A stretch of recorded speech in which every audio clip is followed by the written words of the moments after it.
Good morning, everybody. I am Dr. Kanhu Charan Patro, neuroradiation oncologist. I am going to tell about the management of craniopharyngioma under the decision making in brain tumors. Craniopharyngiomas are solid, mixed solid cystic tumors that arise from the rethax pouch along the line from nasopharynx to the diencephalon. Historically, these have also referred to as a rethax pouch or hypophyseal duct tumors. Craniopharyngiomas usually along the pituitary duct in the suprasellar region adjacent to the optic chiasm. A small percentage arises in the sella even along the optic system within the third ventricle. Although benign histology, craniopharyngia frequently certain lives should be considered low-grade malignancy. Most contains solid and cystic component. Relatively WHO grade 1 arise from the sellar and suprasellar region.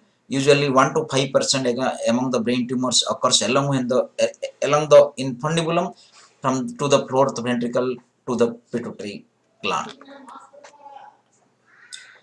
Mostly people they present with variable because of location and size of a tumor. Present complaints include headaches, intracranial pressure raised.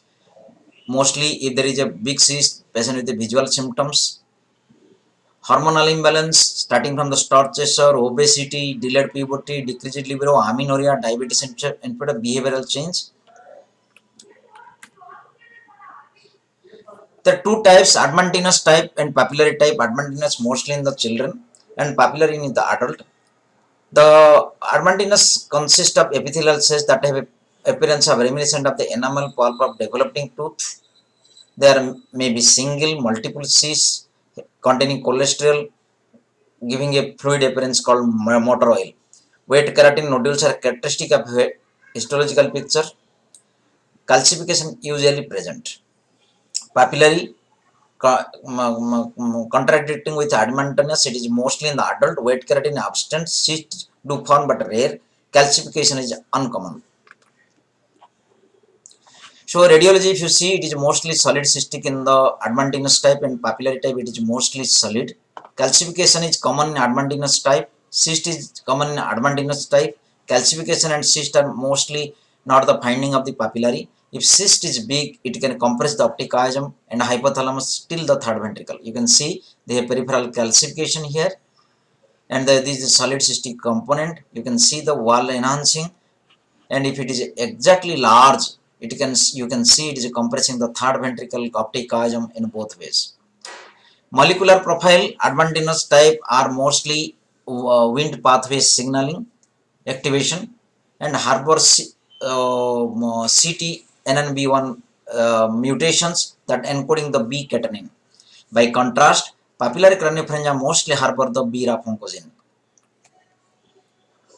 You have to do the ophthalmic evaluation and endocrine evaluation.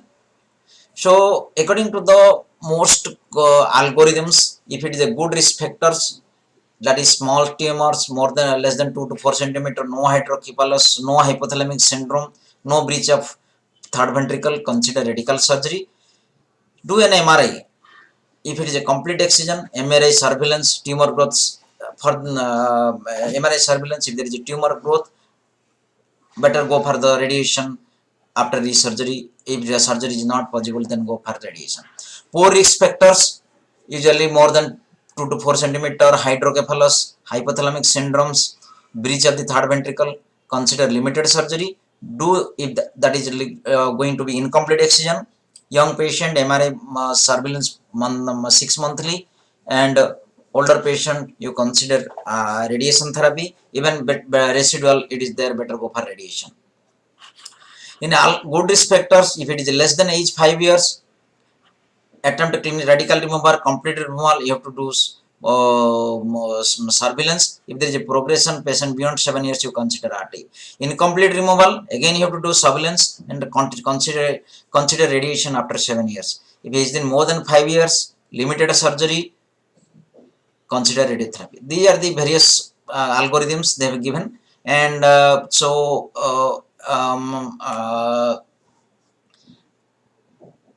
it is a CCLG guideline, and they prefer radiation beyond 5 years. Risk stratification, So there have very high risk, moderate risk, low risk. What are the risk factors? Ophthalmic syndrome, tumor more than 2 centimeter, hydrocephalus, breach of the third ventricle, all are 111. If it is more than 4 or 4, very high risk 2 to 3, moderate is 1, low risk, none of the symptoms are there. None of the pictures are there. So you can, this is called Liverpool risk assessment grading. So the main plan is the surgery. Surgery mostly indicated for the safe resection as well as the pathological diagnosis that will improve the symptoms and remove which is safely possible. Some neurosurgeons advocate reduction of neural compression by cyst drainage, limited resection. Many others argue the initial operation best chance of surgical cure. Then we have to do for best surgery with minimal morbidity. So any residual, any recurrent, we have to give radiotherapy. Radiotherapy, patient's residual after partial resection or is record following the what initial thought to be a gross total resection. We should go for a fractionated radiotherapy 54 to 55 gray, mostly by conformal technique. You have to include both ciliate and cystic part in JTB. You can give 5 mm and PTB 5 mm. So manage the cyst through Ommaya reservoir during radiation. If there is a cyst, big cyst is increasing, and better to place a Ommaya reservoir. It is a big cyst, and always go for the IGRT and see the Ommaya reservoir cyst is increasing. Again, you have to give for ERT. We have to adjust the your CTB and PTB. You can plan SRS if lesions 3 cm away from the chiasm, but avoid SRS in craniopharyngioma as endocrine and optic morbidity are not good. We have to manage the cyst, that is called, we have to can place the Ommaya reservoir intermittent aspiration of cyst that cannot be completed resected. This is the Ommaya reservoir. They will this can be done here. You can aspirate as per the cyst increases. Intracavity radiations also sometimes we have given recurrent and when there is a radiation is not possible, we can give beta emitters like yttrium, rhenium and phosphorus. Intracavitary chemotherapy mostly bleomycin and alpha interferon, and interferon alpha is prepared. Intracavitary irradiation with bleomycin not useful due to neurotoxicity in the case of leakage. Bleomycin installation is now obsolete. This is the Ommaya reservoir. As I shown, there is a place in the subcutaneous plane, there is anywhere in the scalp, and whenever there is a cyst increases, you can aspirate, or you can do some installation of chemotherapy or beta radiation as per the need.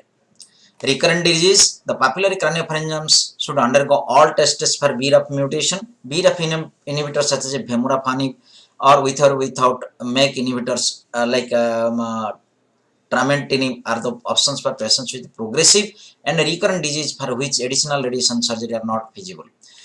You have to do follow-up, 3 follow-ups, 3 neuroimaging, ophthalmic evaluation and endocrine evaluation. Mostly endocrine function you have to take care properly, and patients are obese, we have to take the obesity management, and the duration of neuroimaging mostly MRI plane contrast you have to do, and follow-up depends upon the surgery and presence of absence of residual tumor.